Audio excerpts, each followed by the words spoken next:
Hey, we're back. Now, did you know that it takes 75 lemons to make a 15ml bottle of essential oil? Isn't that crazy? That's a lot, 75. It is, but here's another weird thing, right? I was in a shop the other day and I looked at a bottle of lemon essential oil and it said, for external use only. Now, what's the story? Like, I drink lemon juice, I eat lemons, which is pretty bitter, but what is it? Can we use essential oils in cooking or what? So not all essential oils are created equally, okay? Because it comes down to how the plant was grown, how it was harvested, how it was distilled, how it's tested, all of those kinds of things. In the case of lemon and orange oil, really all that should be happening is the rind should be squeezed and put straight into the bottle, and then we can have some degree of certainty about what it is. But these days, companies are so keen to make an extra buck that they add other things to the essential oils to make their essential oils cheaper, but then it puts our health at risk. Now, in order to sell an essential oil in Australia as so that can be used in food and drinks as flavouring, it needs to meet the Australian-New Zealand food standards labelling regulations.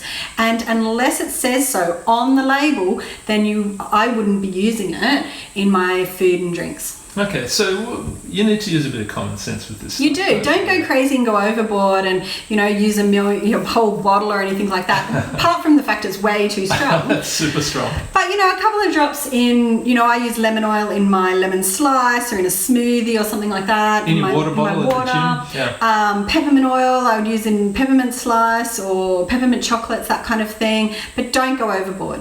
Okay, so lemon, this one's beautiful. I love the smell of this. But how else could we use lemon if it's not, because it's not just for in your cooking, is it? No. So mostly I use it for cleaning. I love the fresh smell that it gives my house, and I add it to some vinegar. I use it for sticky things, so where I've got maybe some sticky blue tack or some sticky tape that I can't get off. But even my daughter has very, very blonde hair, and at one stage she got some plasticine stuck in her hair. I couldn't get it out. I was going to get the scissors and chop it out, but instead I put some lemon oil on it, and I could see it breaking it down, and I just got the comb and combed it out. It's a little bit pink, so we shampooed it, but it was perfect.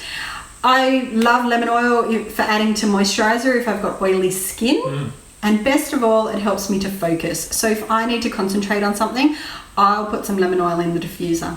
Okay, even a little bit in the dishwasher can freshen things up a bit. Absolutely.